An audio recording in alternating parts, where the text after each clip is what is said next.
Welcome to the House of Truth. Today we're going to talk about the Light of Chanukah. And we're going to start with a brief explanation of what Chanukah is. Chanukah is a celebration of the rededication of the temple in Jerusalem after it had been desecrated by a vile man named Antiochus Epiphanes. This dedication occurred in 165 AD. It's not just a dedication of the temple, but also a celebration of the victory that the Maccabees had over Antiochus Epiphanes, whereby they were granted religious freedom inside the province of Judea and a certain amount of autonomy they previously had not enjoyed. So we're going to start off right here. We're going to start, and one of the criticisms about Chanukah is this: it's not found in the Bible. It's found in it's not. Let's say, well, it's not found in the Bible. Indeed, it's in the Apocrypha. And the Apocrypha is a collection of history and other writings that occurred between the Tanakh, or the Old Testament, and the time period of the Brit Hadashah, or the New Testament. And the rule for the Tanakh is the Old Testament, the Tanakh, is the writings of the prophets. The New Testament is the writing of the apostles. So this occurred. So the problem is there was the last prophet Malachi of the Tanakh, the Old Testament, said that there'd be a famine. Gave prophecy, there'd be a famine in the land of Israel, the word of God. And indeed, Josephus records that there was no prophet between the last prophet of the Tanakh and Yochanan the Mikvah man, aka also better known as John the Baptist. So people said, well, so it's not in the Bible, it's not part of the Bible. Well, it's not entirely true. It's actually in Daniel chapter 11. It was just told before the events occurred. Now Daniel chapter 11 is so accurate that people have criticized the Bible in general, and the book of Daniel specifically, have said it's so accurate it had to be written after the fact. However, it's been found it's part of the Dead Sea Scrolls, which were dated 200 BC, which were written in 200 BC, 35 years before the events of Chanukah. So all it really proves is that it really was the word that the God of Abraham, Isaac, and Jacob really does see the end from the beginning, and he really does tell prophets, and they really did write down what they said, and it was really accurate. All this is proof that the Bible is true, their argument. So we're going to look at what Daniel chapter 11 had to say about Chanukah to begin with, to get some understanding of what the celebration is about. And in his estate shall stand up a vile person, to whom they shall not give the honor of the kingdom. They shall come in up peace, but attain the kingdom by flatteries. The arms of a flood, they shall be overthrown before him, and shall be broken. Yea, also the prince of the covenant.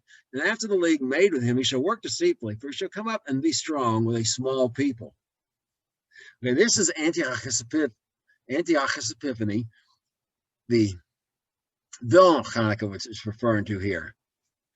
And the thing was, his brother was actually king, and his brother's son, his nephew, he'd been in Rome. He'd been in Rome, being held hostage till the war debt that they owed the Romans was paid off. Well, when his brother had a son, his son became old enough. The Romans exchanged the brother's son, his nephew, for Antiochus Epiphanes, and Antiochus Epiphanes back home. Well, his brother was poisoned by his treasurer, who usurped the kingdom. Well, Antiochus Epiphanes came in, and was never declared king by anyone, never declared the emperor of the Seleucid Empire, not by at the time, not by the people, not by being in the right, not by birthright. Yet he came in and said, "Look, we need to get rid of this usurper. He has nothing to do with the royal family." And he flattered the nobles. He flattered the nobles, so they rose up So he went. So he joined with him, and he rose up and overthrew this usurper. Him and the usurper, everyone that supported him was destroyed. But then he also deposed, fired the prince of the covenant, which was the high priest Onias. And the reason was because Onias' younger brother Jason wanted to be the high priest, and he bribed Antiochus Epiphanes, and Antiochus Epiphanes needed money because the empire was short on funds because of the war debt with the Romans, and his brother preceded him, continuing to try to keep living the same lifestyle they did before they acquired the debt. So he made this league, but then he worked deceitfully, and he deceived pretty much everyone. He didn't work honestly with the Egyptians or the Romans, anyone. He had made when he was in exile in Rome. He had made friends with people in the Senate and got them to back him up, and so on and so forth. And so he became strong. He became leader of the Seleucid Empire, one of the greatest empires on earth at the time, with really a small group of followers who helped him build an army. Now we're looking at the next thing relative to the Chanukiah story, Daniel chapter 11, 28 through 31. Then he shall return to his own land with great riches, and his heart shall be against the Holy Covenant. He shall do exploits and return to his own land. At the time appointed, he shall return and come towards the south, but it shall not be as the former and as the latter. The ships of Kittim shall come against him. Therefore he shall be grieved and return and have the indignation against the Holy Covenant. So he shall do. So he shall return and have intelligence and forsake the Holy Covenant. An arm shall stand as part, and shall pollute the sanctuary strength, and shall take away the daily sacrifice.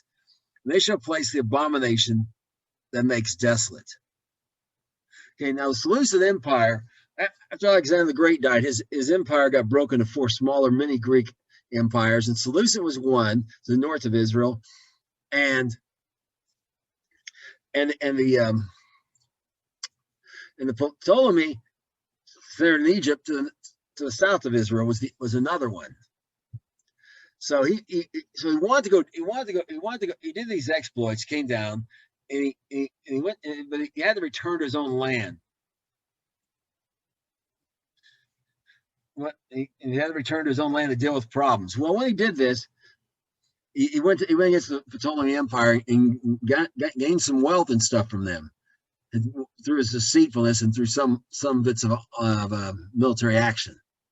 His heart was against the Holy Covenant, because what he decided was he liked the other Greek mini empires. He decided he was going to make everything, Hellenize everyone. Everything's going to be done the Greek way. And honestly, the Jews, by and large, were okay with a lot of that. Okay, we got to speak Greek language in public, no problem. We got to wear Greek clothes, no problem. So we can keep wearing tzitzit, as long as we can put tzitzits on them, no problem. We can, we got Greek food. Well, okay, as long as it doesn't violate the Torah and it's beef and things like that, we can do that. But then he goes, you got to worship Greek gods, and only Greek gods.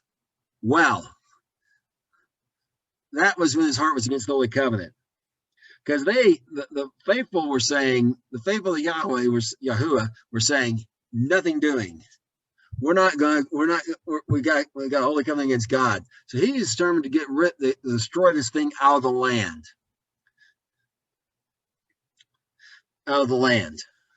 So, but first, before he can do that, he's burning against it, but he still wants to take Egypt. Well, he goes down to invade Egypt, but things did not go well for him, because the Romans had made a treaty with kind of like NATO or whatever with Egypt, a defense treaty, and they brought their ships to defend against Egypt. He realized he couldn't fight against the Romans, wasn't strong enough, so he goes back. And he's as mad as he can be. So he takes out his anger on the Holy Covenant.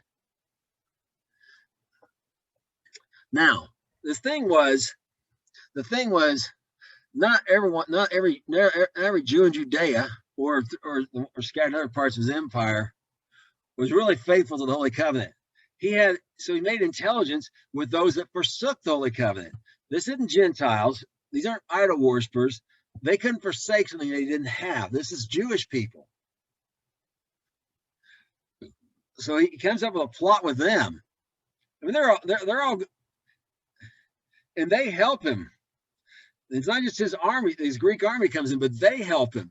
And they are the ones that help him pollute the sanctuary strength by setting up an idol that pollute the sanctuary strength by sacrificing and takes away the daily sacrifice and pollute it by bringing in, first of all, Gentiles, uncircumcised people, into the court of the Israelites, and up there. No one could go, and into the area where the altar was, which no one was supposed to go, but those of the tribe of Levi. They took away the daily sacrifice, and instead they made a statue of Zeus with Antiochus Epiphanes' own face on it, and sacrificed 3 pigs and a dog on the altar. So thus they desecrated the temple. But I want to stress again, it wasn't just Greeks doing this. It was Jews that forsake the Holy Covenant. And even today, we have many Jewish people who have forsaken the Holy Covenant. There are 4 things God's against and against things God's for.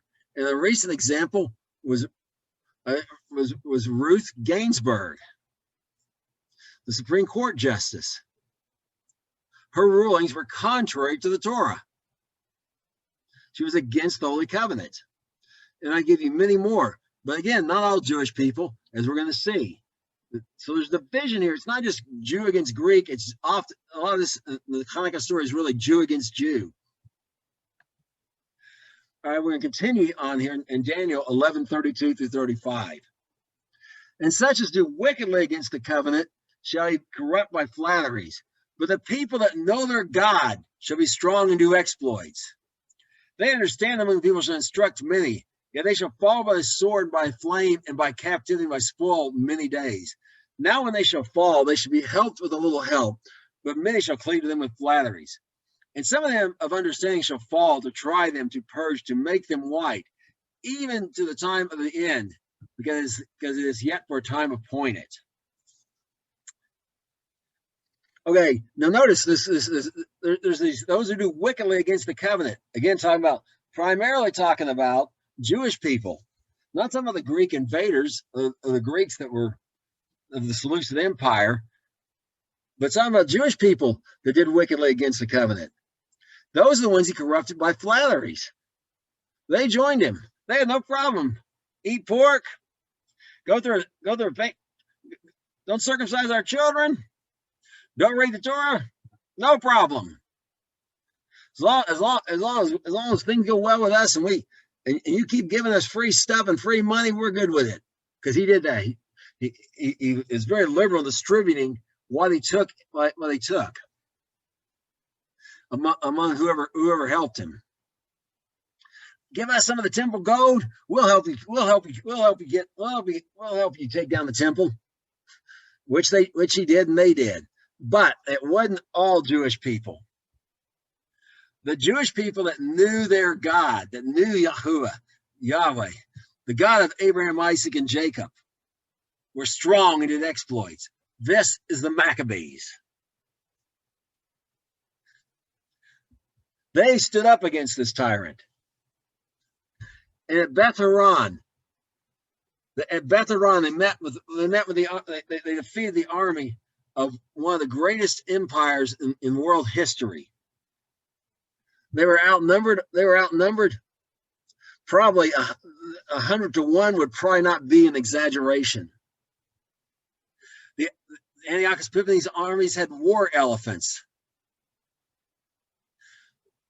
And they instructed many, they instructed many, not just Jews, but also many Greeks. And these Greeks are those that helped them a little help. Now these Greeks refused to get circumcised and give up eating pork and these things. And this kind of shattered their neat packaged of the view of the world before that. You had Jewish people who didn't eat pork and so on and so forth, and they worshipped Yahuwah, and you had people who ate pork and all that stuff, and they worshipped idols. Well, what they ended up with is Greeks that worshipped Yahuwah but wouldn't get circumcised. And these are who, in the New Testament, the Brit Hadashah, are referred to as the righteous Gentiles, or the God-fearers, the righteous among the Gentiles, the God-fearers. So they don't become Jews through circumcision like they did in the days of Esther, but they're not idol worshippers either. So they helped them. Well, this was very costly. Many of them, Matthias, the priest, Modim, had started this revolt against Antiochus Epiphanes, who had drawn the line in the sand and said, "No way." In fact, how it started was they wanted him to eat something unclean, and another guy stepped forward because he wouldn't do it to try to save his life, and Matthias grabbed the sword of one of the soldiers and stabbed the Jew that was going to violate the covenant and killed him. And that's how the war started. And it was very costly. Matthias and 3 of his sons died. He had 5 sons who rose up with him. One of the survivors was named Judas Maccabee, hence the name of the Maccabees. Maccabee was a nickname he got from previous to this when he competed in athletic games, the Greek athletic games, and they called him the Hammer.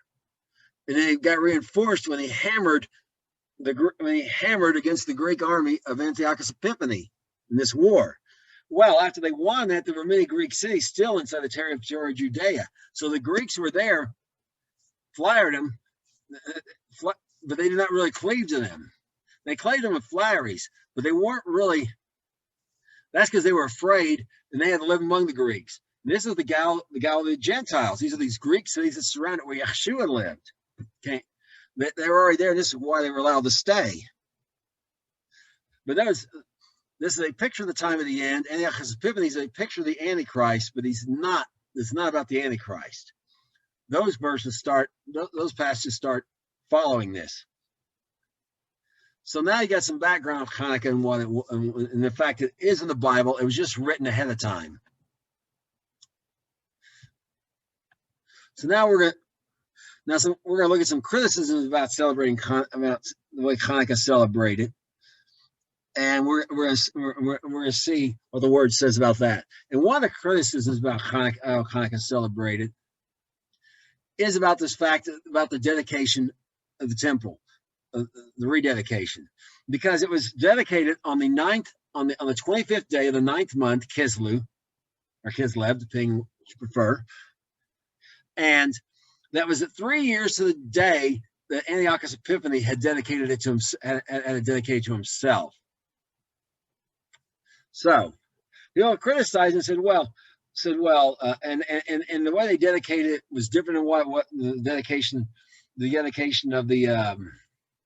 It wasn't exactly the same as the dedication of the tabernacle in the wilderness. Some people said, well, it wasn't really a valid dedication and it shouldn't have been. They picked it and they did it on the same day as a pagan thing. But if you remember Purim, Purim was celebrated on the day that Haman had determined through casting lots of when to destroy the Jewish people. But those days were again reversed on that day, so that's the days they picked to celebrate it. Well, Hanukkah is kind of the same thing here. So, but we're going to look and see, was this dedication legitimate or not? We're going to start by looking at the dedication of the tabernacle in the wilderness. Numbers 7:84 through 88. 7:84 through 88. And it was the dedication of the altar. In the day it was anointed for the priests by the princes of Israel. 12 charges of silver, 12 silver bowls, 12 spoons of gold. Each charge of silver weighing 130 shekels, each bowl 70. All the silver vessels weigh 2,400 shekels after the shekel of the sanctuary. And the golden spoons were 12, full of incense, weighing 10 shekels apiece after the shekel of the sanctuary. All the golden spoons were 100 20 shekels. All the oxen for the burnt offering were 12 bullocks, the rams 12, the lambs of the first 12, with their meat offering, the kids of the goats of the sin offering 12. And all the oxen of the sacrifice peace offerings were 20 and 4 bullocks, the rams 60, the he-goats 60, the lambs of the first year 60. This was the dedication of the altar after it was anointed. Okay, the first thing you may notice is all these offerings given, whether material like the chargers and the bowls and the spoons, or they're animals like the lambs, the rams, the bullocks, the goats. They are all multiples of 12, and the reason why they're multiples of 12 is this offering. I mean, this dedication took, in total, counting this day when it's actually dedicated, 13 days. Each day prior to that, one of the tribes of Israel, their prince, the chief of that tribe, would make an offering of like one charger of silver, one silver bowl, one spoon, and 2 bullocks, and one ram, one lamb here, and then 5 of each down here, and 2 bullocks again down there. So that's why. So it took 13 days. This one occurred in the second month of the first year after the exile. So this is just a month after they get out. This is just a month after they get out of Egypt. It's dedication is. It's in the second month, and there's no mention of musicians or anything. So that's the first thing now we're going to look at the dedication of the temple that Solomon built and see how that went. 2 Chronicles 7:7-10. Moreover, Solomon hauled the middle of the court that was before the house of God, and there he offered burnt offerings and the fat of the peace offerings, because the brazen altar which Solomon made was not able to receive the burnt offerings and the meat offerings and the fat. This is the same time. Also at the same time, Solomon kept the feast 7 days, and all Israel with him, a very great congregation, from the entering of Hamath into the river of Egypt. In the 8th day, they made a solemn assembly, for they kept the assembly of the altar 7 days, and the feast 7 days. And on the 23rd day of the 7th month, he said the people away their tents, glad and merry in the heart for gladness, as the Lord showed to David, to Solomon, and to Israel his people. Right, and as we looked at, okay, so let's notice some things here that are very different between that and the other one. First of all, I want you to know Solomon himself has built a second altar. He's making sacrifice on, because he didn't give just that few hundred animals that were given at the dedication of the tabernacle, of the altar of the tabernacle. He has given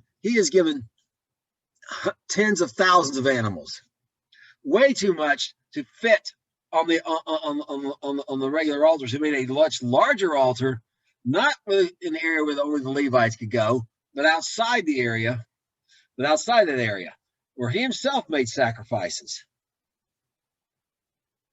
Notice this time, this one lasts 7 days, not 13. And all of Israel's with him. And notice he does this right before. So what he does, he has 7 days. He makes a 7-day feast, a chag in Hebrew. Literally says a chag, which is a special holy day. There's only 3 of the Moedim in Leviticus 23 are actually chags, which would be Passover, Pentecost, and Tabernacles. When the men of Israel had to appear before the Lord 3 times a year. Well, and notice this. It's in the 7th month, not the 2nd month. Much things about this are very different. And he had musicians there, and the people went away glad. And yet we know Yah put his stamp of approval on this, because he sent fire down from heaven to consume the sacrifices at this dedication. So it's totally fine that the dedication was not on the same month and not done in the same exact manner. Okay, now we're going to look at the dedication of the second temple in the days of Nehemiah and Ezra. Ezra 6:15 through 17. And the house was finished on the third day of the third month of Adar, which is in the 6th year of the king of the reign of King Darius. The children of Israel, the priests and the Levites, and the rest of the children of captivity, kept the dedication of the house of this house of God with joy, and offered at the dedication of this house of God 100 bullocks, 200 rams, 400 lambs, and a sin offering for Israel, 12 goats, according to the number of the tribes of Israel. Okay, but you notice this one's in Adar, which is the 12th month. Same month as Purim, or Purim if you prefer. So it's again a different month, and there's musicians again. And notice the number of animals is completely different than either the previous time. It's more than the tabernacle. It's less than the feast of the temple, the first temple that Solomon built. And the only thing that's according to the tribes of Israel is a sin offering of 1 goat per tribe. And even the attendees are different. Notice you got the children of Israel, the priests, and the rest of the children of the captivity. What is he referring to? He's referring to people who became Jews through circumcision prior to the days of Esther. No, wait, I'm sorry, that's not true. Days of Esther were second. But anyway, these are other people, other people, maybe not who were also children of the captivity, who became Jews, who became associated with the Jewish people, not necessarily descendants of Abraham, Isaac, and Jacob. So we can see plainly this dedication on the 25th day of Kislev, which you prefer, the 9th month, is totally fine. And as we mentioned before, this doing it on the same day to erase a bad event that was scheduled for that day by Antiochus Epiphanes was also totally fine. It does not mean it's some sort of secret code for worshiping the God that Antiochus Epiphanes did. No, it's an erasure of what he did, just like Purim was an erasure that was turned against him, was an erasure of the plans of Haman. So everything's good on that front. Now we're going to look at one of the next objections, which is the menorah, the Chanukiah that's used at Hanukkah. It's 9 branches, not 7, and frequently it's made of silver, brass, whatever, not made with gold. And there's other objections. It doesn't look like the menorah in the tabernacle, the way it's in the way as far as its form. It doesn't look exactly like it on the lamp, on the oil holders, and so in fact to those candles, and so on and so forth. There's objections to this. So we're going to look at, first of all, by looking at the original menorah in the temple. Exodus 25:35 through 40. And there shall be a knob, a kanaf under the 2 branches the same, a kanaf under the 2 branches the same, and a kanaf under the 2 branches the same, according to the 6 branches that were out of the candlestick. And their kanafs and the branches shall be for the same. All shall be the beaten work of pure gold. You shall make the 7 lamps thereof, and they shall light the lamps thereof, and they shall give light over against it. The tongs thereof and the snuff dish thereof shall be of pure gold. Of a talent of pure gold shall he make of all these vessels, and shall look upon them after the pattern which was shown you in the mount. Okay, so first thing I want you to notice about this here is where the oil is placed on the 6th branch to the side, and the next is the middle one, what the middle lamp does, because there's 7 lamps. We're just going to assume it looks the same. It's that of an open almond flower. So it's and the kanop is a bulb that's below the open flower. So you get that. That's what we got to look at. It's an open almond flower, and there's 7 of these. Now, I want you to notice the next thing is it's beaten out of pure gold. Now, the talent of gold, a talent's about 75 pounds. At the current price of gold, This means the amount of gold was around $2.25 to $2.5 million, counting the workmanship, to make this thing. Not really practical for people to have their congregations. But some of us said, well, we're not supposed to have, there's not supposed to be another one anywhere. The truth is, nowhere does it say that like it says about the anointing oil of the priest, and no one shall make anything like it and use it anywhere else. Now we're going to look at some more examples of menorahs, as it's called, and later. This is going to be in the temple, not the tabernacle. 1 Chronicles 28, 12 through 15. And the pattern of all he had by the Spirit of the courts of the house of God, and all the charges round about, the treasure of the house of God, and the treasure of the dedicated things. Also the course of the priests and Levites, for all the work of the service of the house of the Lord, for all the vessels of the service in the house of the Lord. He gave of gold by weight things of gold for all the instruments of all manner of service. Silver also for all instruments of silver by weight of all instruments of every kind. And the weight of the candlesticks of gold and of their lamps of gold by weight for every candlestick and for the lamps thereof. And for the candlesticks of silver by weight, both for the candlestick and also there, according to the use of every candlestick. Okay, this is all right. Now notice, remember, the other one was shown according to the pattern Moses on the Mount. He made a duplicate of what's in the heavens. That's that same menorah that Yeshua stands in the midst of. Same time menorah Yeshua stands in the midst of in Revelation, in the book of Revelation. But notice, David gets his pattern not by a vision in the mount, but by the Spirit of God. The he here is King David. And what does he do? This menorah, he doesn't make them just out of gold. He makes them out of silver as well.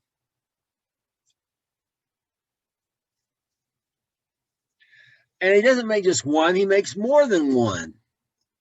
And they're not necessarily the same size. The measure of gold is not necessarily a talent. He's making perhaps smaller ones than the other ones. So, and he's making them out of different materials. So by the Spirit, he is making menorahs that are not exactly like the one in the temple. Matter of fact, it doesn't even tell us how many branches these menorahs have. These candlesticks, menorahs. Then it tells us there's 1, 13. So you got 12 on each side, each for the tribes of Israel. It doesn't even tell us this. And when the word of God doesn't tell you something, here's the thing. It's not important. The important thing is he made them. And they don't look like the one in the tabernacle. And we're gonna go more with this. Now he made them before the when he was alive, had them made before the temple. But remember, his son Solomon makes the temple. And when Solomon gets there, we're going to see there's yet more. 2 Chronicles 4 through 8. And it stood upon the 12 oxen, 3 looking towards the south, 3 looking towards the west, 3 looking towards the north, and 3 looking towards the east. The sea was set upon them, and their hinder parts were inward. And the thickness of it was a handbreadth, and the brim of it was like the work of the brim of a cup, with lilies of flowers of lilies, and it received and held 3,000 baths. He made 10 lavers and put on the right hand 5 and left 5 on the left to wash in them. Such things they offered for the burnt offering. They washed in them. They washed in them. But the sea was for the priest to wash in. He made 10 candlesticks of gold according to their form, set them in the temple, 5 on the right hand, 5 on the left. He also made 10 tables placed in the temple, 5 on the right hand, 5 on the left. And he made 100 bases of gold. Okay, and remember, this we talked before, we discussed before, God put his own stamp of approval on all this by sending down fire to consume the sacrifice from heaven. Now notice, there was only a laver, a basin for the priest to wash in the tabernacle, in the area around the altar. Solomon makes this sea that holds 3,000 baths, which is roughly 30,000 gallons. We're talking big swimming pools type thing here. It's on these oxen. He puts it there, and that's for the priest to wash in. And remember, notice flowers of lilies. There's no mentions of lilies being used anywhere in the Torah when it talks about the tabernacle. And notice that he makes five were similar to what the priest had before outside that area where the Levites are, so they can wash their hands. So he makes this sea that's just for the priest, and he makes this big giant swimming pool size thing to wash for the priest, and these smaller ones, 5 on each side for the Levites. And notice he makes, according to their form, he makes menorahs. Now these, according to their form, kind of indicates it's like the ones in the temple, 7 branches. So he's making menorahs and putting them on each side.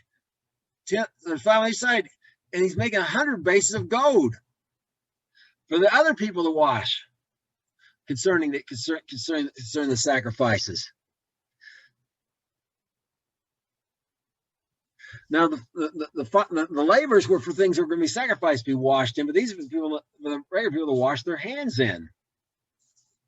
So none of this is exactly after what was in the tabernacle. Yet Yahuwah, God, put his stamp of approval on it. So there's no evidence in the Word of God itself there's any problem with having a 9-branch Chanukiah, a menorah with 9 branches. Those 9 branches, one branch is in the middle that lights the other, is Shamash, the servant, and they're leaving 8 branches on the sides. 8 is the day of new beginnings, and it was also a number of days it took to clean the temple up. There's no truth to this miracle of the oil. That didn't come. That's not found in writing, and it's writing of the rabbis until about 335 BC. AD. 500 years after the fact. It'd be like me writing a history about Columbus today and saying, by the way, there's a 4th ship and it flew. That miracle was added 500 years after the fact. The tragedy it takes away from the real miracle. The real miracle is the miracle that the Maccabees, with their small force, beat one of the largest armies in the world and gained a greater autonomy inside the province, and most importantly, religious freedom to study the Torah, freedom to be circumcised, and most importantly, they were able to rededicate the temple and clean up that mess this brutal dictator had made there of it. That's the real miracle. We don't need a miracle to oil. So, and there was none. Now remember that menorah there is for light. And you may say, what? That's all fine and dandy. That's good for those Jewish people. What about Gentile believers? What about believers in general? Does it have anything to do with the New Testament? Well, we're going to look. The purpose of the menorah, if you remember in the temple, the original one, was to put light in the holy place. Without it, the priest's been out there trying to light incense in the dark and, offer the prayer of incense in the dark and so on and so forth. Even though that's, and trying to lay the showbread on the show table in the dark and all that kind of thing. No, it was to give light. And we in the Brit Hadashah, the New Testament, we have a better light than that which was in the temple and the menorah. We're read about here in John chapter 1, verse 4 through 9. In him was life, and the life was the light of men. And the light shines in the darkness, and the darkness comprehends it not. There was a man sent from God whose name was John. The same came for a witness, to bear witness of the light, that all men through him might believe. He was not that light, but was sent to bear witness of that light. This is the true light which lights every man that comes into the world. Him there is Yeshua. Yeshua was the light of men. Actually, he was life, and that life that he gives you light. And it overthrows darkness. So we're going to look. Not does it give you light, not does that life he gives you give light to people, but he himself is light. He is the true light. And we're going to look later and see and get a more firm grasp of what some of these terms mean. Now we're going to go to another passage, familiar passage about him being the light, starting in John chapter 3, starting in verse 16 through 21. For God so loved the world that he gave his only begotten Son, for whosoever should believe in him should not perish but have everlasting life.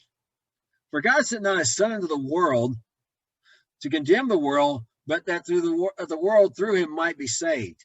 He that believes on him is not condemned. He that believes not is condemned already, because he has not believed in the name of the only begotten Son of God.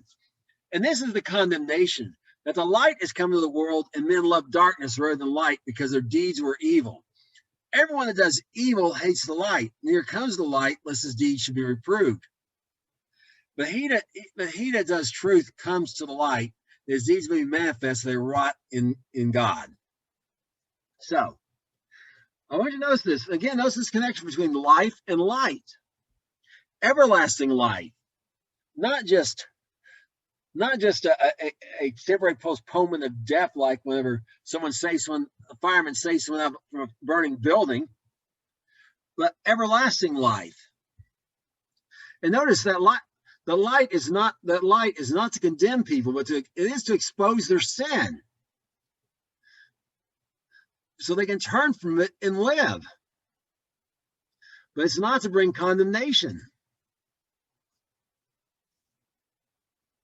The condemnation comes from rejecting the light. That light being Yeshua, the Messiah, Mashiach.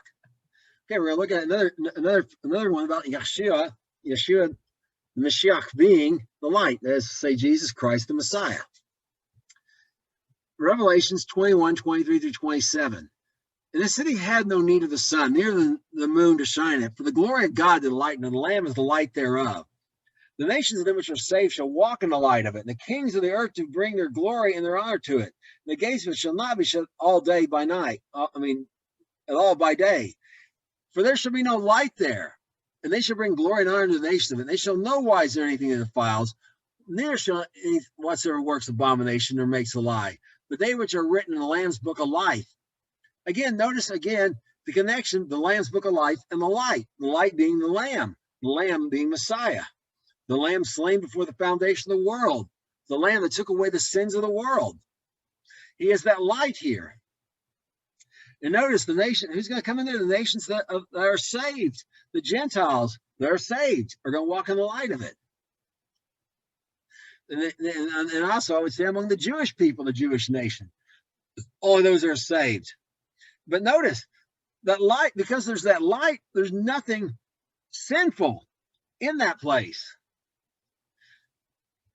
Those who do sins are not going to, those who commit sin, who reject the light, are not going to be there. The life is from the light. And the light gives life to, and the life gives light to men, so they can see things the way Messiah sees them. We see things the way they really are. You still may be wondering, okay, that's good, he's the light, but what's that got to do with Chanukiah? Well, we're going to look and see. John chapter 8, 9 through 12. And when they heard, they which heard it, being convicted of their own conscience, went out one by one, many of the elders, even unto the last, and Jesus was left alone, the woman staying in the midst. When Jesus lifted himself up and saw none but the woman, he said to her, Woman, where are those your accusers? Has no man condemned you? She said, No man, Lord. And he said to her, Neither do I condemn you. Go and sin no more. Then Jesus spoke unto them, saying, I am the light of the world. He that follows me shall not walk in darkness, but shall have the light of life. Okay, so this is the woman caught in adultery we're talking about here. Very famous passage, maybe you're familiar with, but we're looking at this, but this in the context of her delivering this from being stoned for her adultery, is him being the light of the world. She had been walking in darkness. And notice, he tells her to walk in darkness no more, and to go and sin no more. and he brought to light these people's own sins. It says literally in Greek, the same or similar type of sin. They had done something similar to what she had done. Perhaps as he had taught, it may have just been lusting after another man's wife in their heart. But they were convicted and they left. Now, some have criticized him. Some have look at this passage, criticized, said, well, the Torah said she should be stoned. Why didn't he stone her then? The Torah says you have to have 2 or 3 witnesses. Where are the witnesses against this woman, the accusers? There are none. He would have been actually breaking Torah to pick up a rock and throw it at her. So, he delivered this woman without violating the Torah at all. He delivered her from what? Her sin. He brought life to her.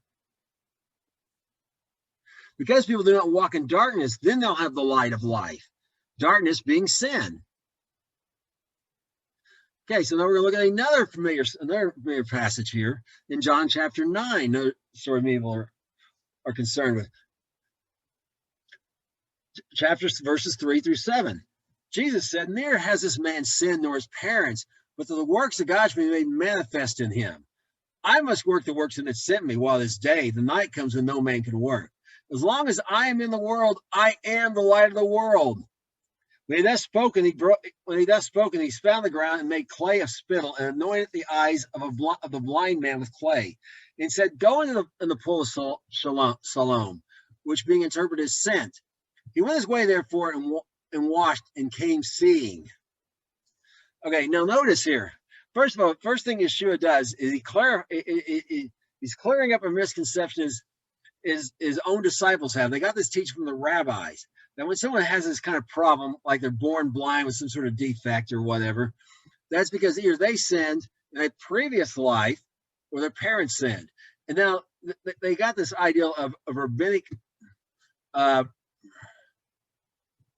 reincarnation from Babylon. It was different than like Hindu reincarnation, where you didn't come back as an animal or something. They didn't believe in recycling souls. So they believe the soul of this man within a previous life had sinned, and so they taught the cause of this, or it was his parents' fault. But Yeshua says when these kind of bad things happen, it's nobody's fault other than Satan and the fact we generally live in a broken world. My daughter was born with cystic fibrosis and 5 other quote unquote incurable fatal diseases of which 4 she's been delivered from and 2 remain. But none of them were God's fault. None of them were her parents' fault. At the end of the day, it's Satan's fault. He operates by getting people to break God's laws, and things come upon them. They come upon their descendants. But it doesn't mean it was directly. And also things happen just because we're in a bad world. So that's the first thing he's clarifying to them. He's going to talk to them about the nature. He's talking about the nature of sin. The light is showing how sin really works.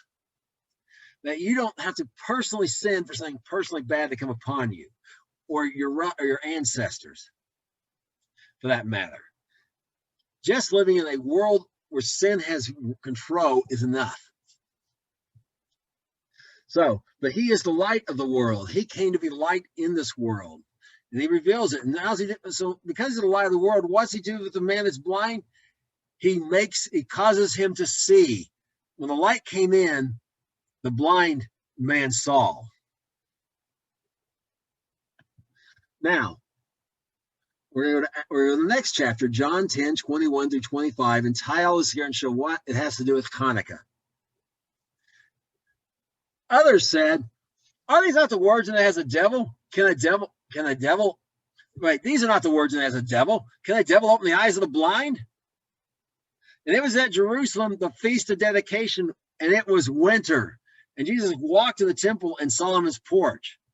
And then came to the Jews round about him and said to them, How long do you make us doubt? If you be the Christ, tell us plainly. Jesus answered them and said, I told you, and you believe not. The works that I do in my Father's name, they bear witness of me. All right, so notice the Feast of Dedication, Chanukiah, or Hanukkah if you prefer, just means dedication. It is the feast dedication. That's when these events, this is when he revealed himself as the light of the world. He went to Jerusalem during a feast, because it's also called the Festival of Lights. And he revealed that he is the light of Chanukah. He went to Chanukah to proclaim himself as the light when they were celebrating the Festival of Lights. So, and notice he doesn't rebuke he doesn't rebuke them for celebrating Chanukah. He doesn't say there's no rebuke here about the shape of the Chanukiah or nothing. He's just there to reveal. Well, they got little lights all over the place and little Chanukiahs. He comes there to reveal it, and this is important. Notice he first of all, he's observing it. Why should followers of Yeshua, Jesus, observe Chanukah? Because he did. His followers do what he does. He observed it, therefore we should observe it. And notice it's winter, which is exactly when Chanukah occurs. Chanukah occurs. The earliest going to occur through various circumstances. The first day can overlap with Thanksgiving if Thanksgiving is on the last day possible, which it did a while back on Thanksgiving the Kia. But that's a 1 in 886 day year event. Will probably never occur again, because I doubt the United States will be celebrating that Thanksgiving 500 years from now. So, and it'll end right before New Year's Day, at the latest, not a few days before New Year's Day. So, Chanukah is indeed in the winter. But notice it. So, and what's this mean? It means Yeshua walked in the cold. Today here, while I'm broadcasting, we have snow on the ground. While I'm making this lesson, he walked in the cold 2 days. If he walked through Samaria, 3 if he walked around it, as was customary. To be in Jerusalem, the only time if you track his movements, the only other time he's ever in Jerusalem is for those 3 feasts I mentioned, where every male in Israel who's in the land had to appear before the Lord at the temple. He walks in the winter to be there. He thinks his celebration is important enough to be there. In Jerusalem, he walked through possibly the snow for 3 days. And when he leaves, it's going to be a 3-day walk back. Because he reveals himself as the light, because he is the light of Chanukah.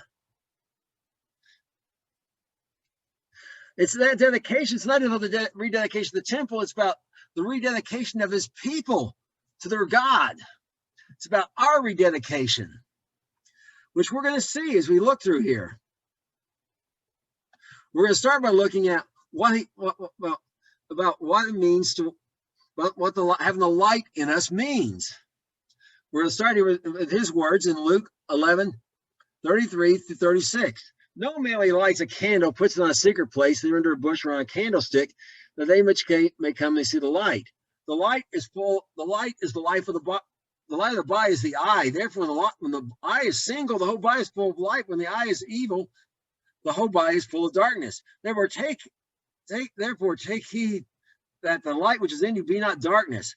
If your whole body therefore be full of light, having no part dark, the whole be full of light.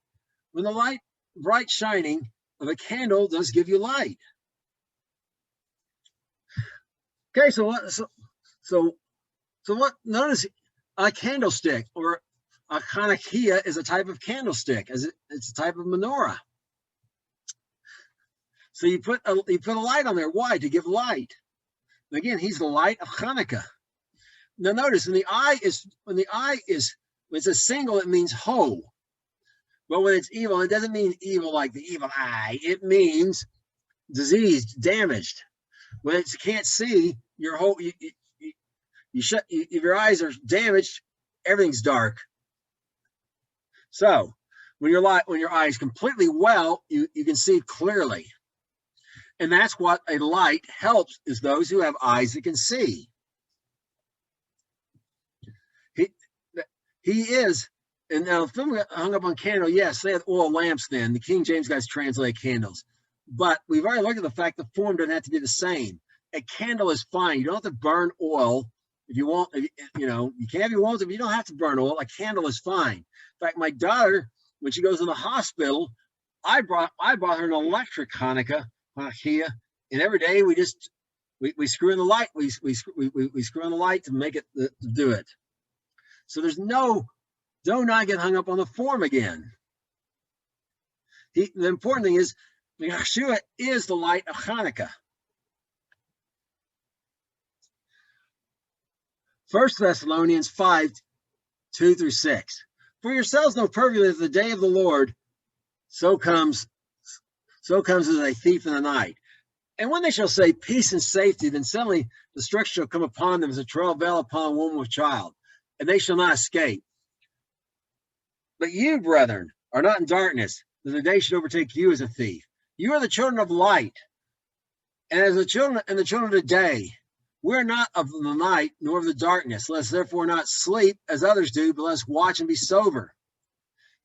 Okay, now people have often said this is about the tribulation that follows the rapture coming upon, and the world is going to be like peace and safety. We made this peace treaty, all is good and well, and you're going to find out suddenly it's not.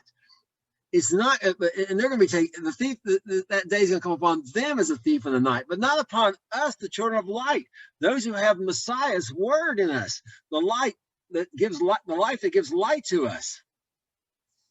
We're not going to be caught unawares. We're not going to be blind to what's going on. We're going to be able to see what's going on and not be taken off guard at all. So to have light means be able to understand what God's word says about future events.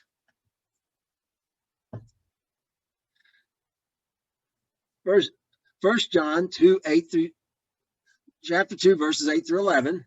I'm going to expound upon this some more. And again, a new commandment I write you, which thing is true in him and in you, because the darkness is past and the true light now shines. As he that says he is in the light hates his brother is in darkness even now.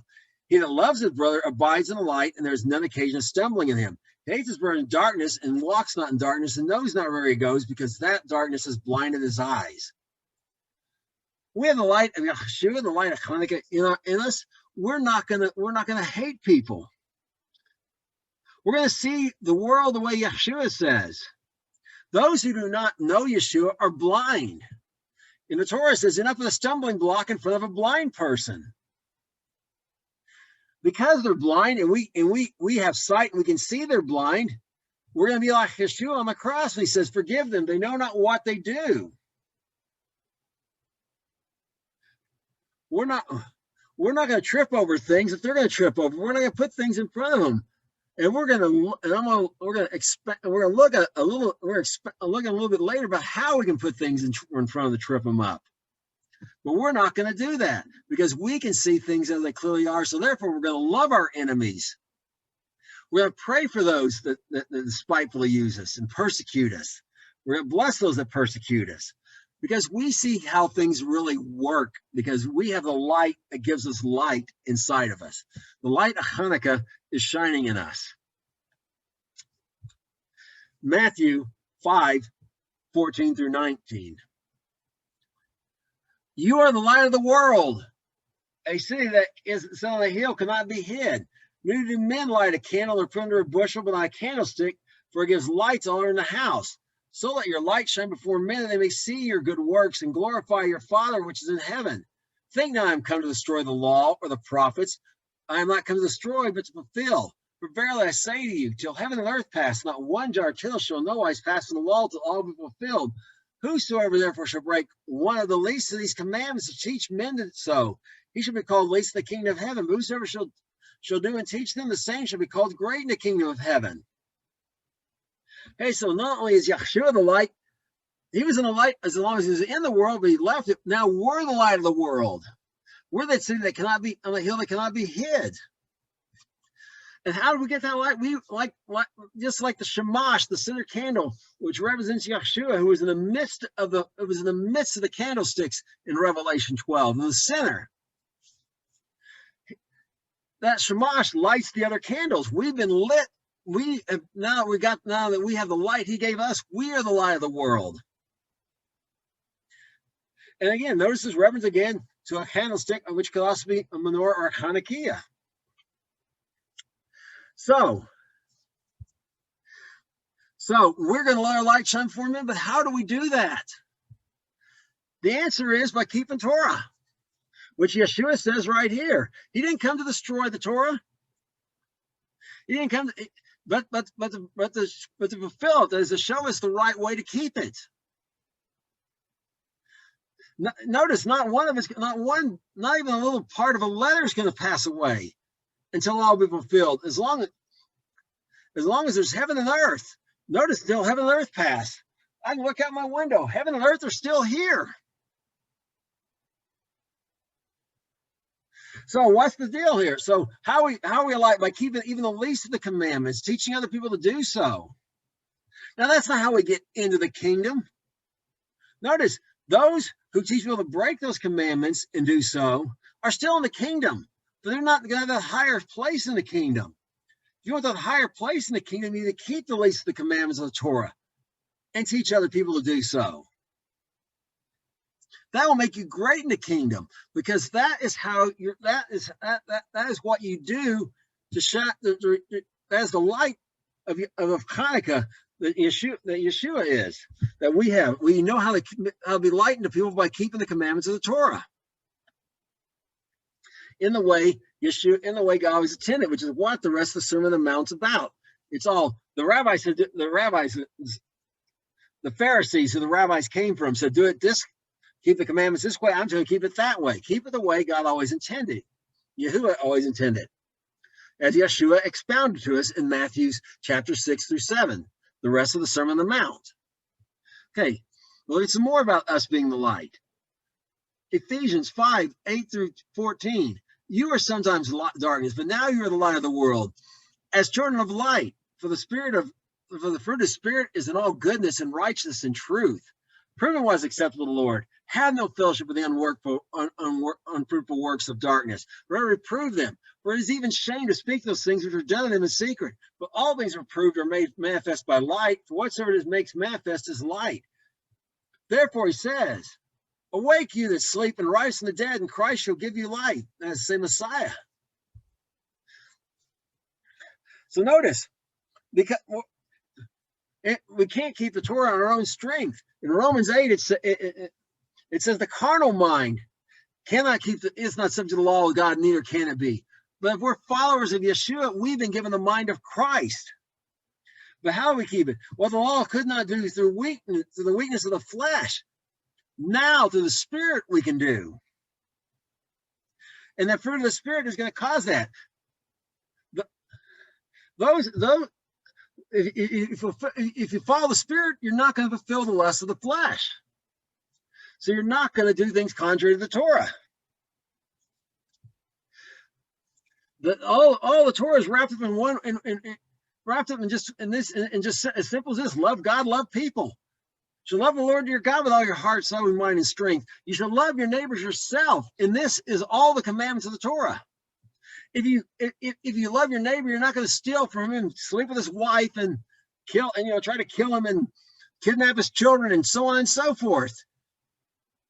You're not going to get drunk and drive and kill someone else's kid by being, or you're not going to do any of these things the Torah says not to do,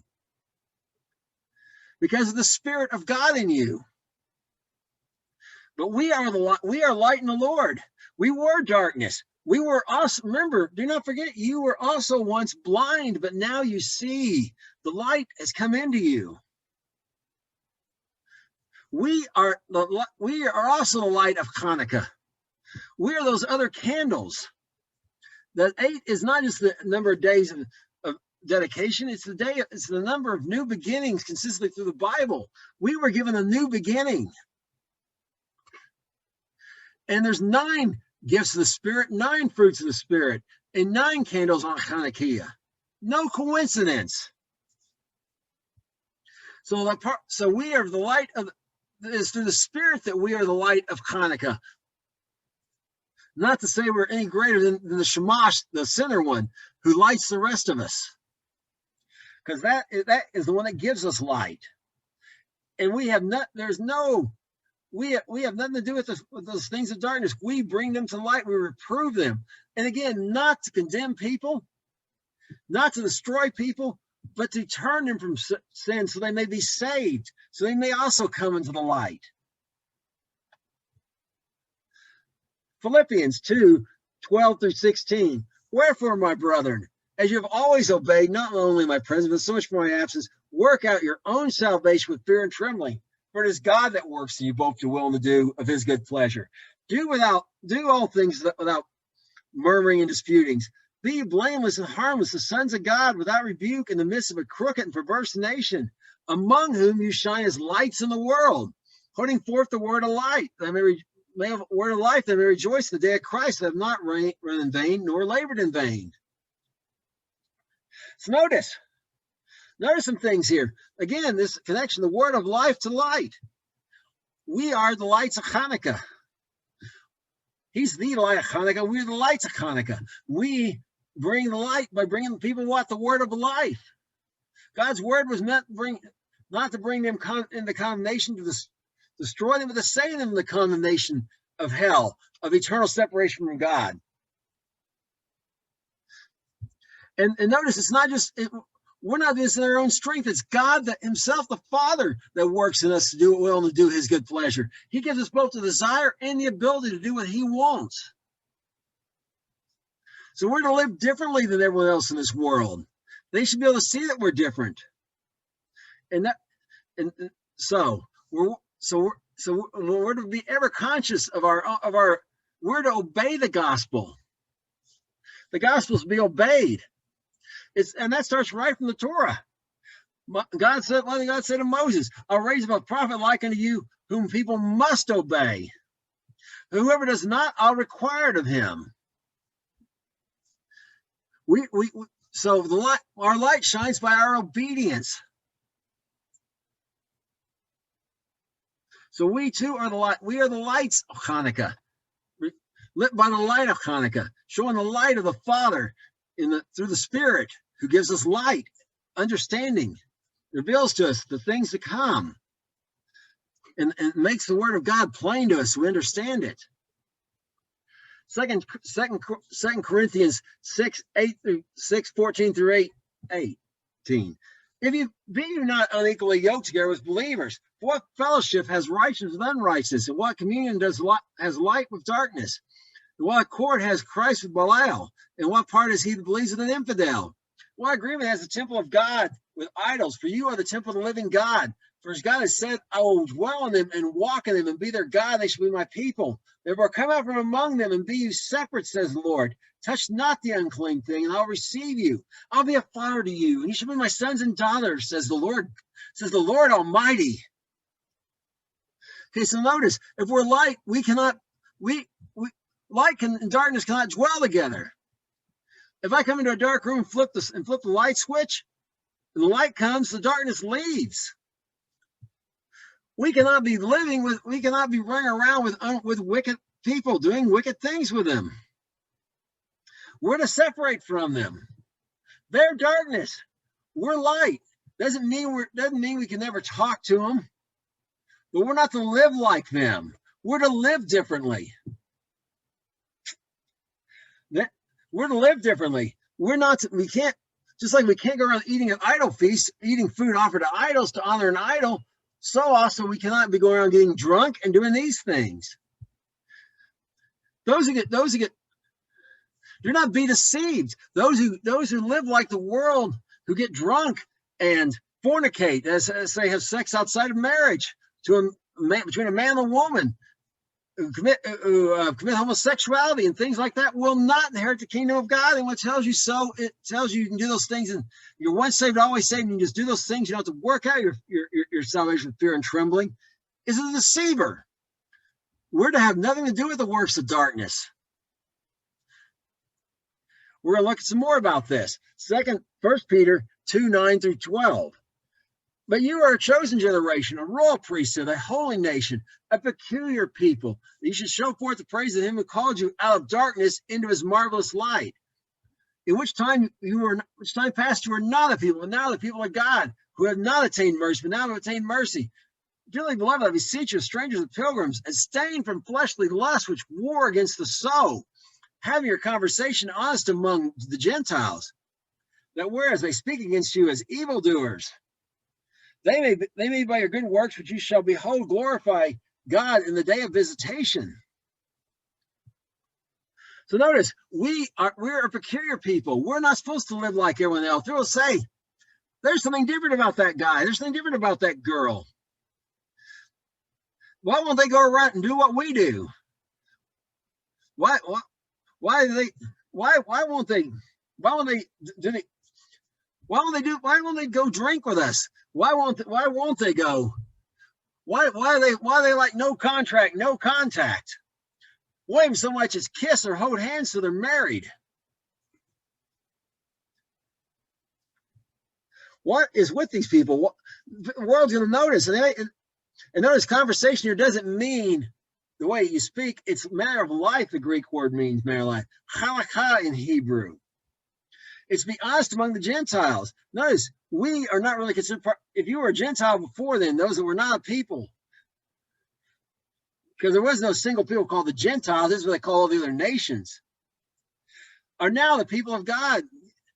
If you were a Gentile before and you did not attain mercy, those of us who were the Gentiles and did not attain mercy now have mercy. And we're no longer Gentiles. We're not to live like the rest of we're not to live like the Gentiles. Or I will say, backslidden Jewish people who've rejected the covenant, who we saw with the story of Chanukiah. We're to live like the holy nation the Father always wanted. And because we live honest, they may speak bad about us. They call it, when I was younger, people called me a fool because I wouldn't do the things they did, but they all died at young ages. The cool kids were really the fool kids.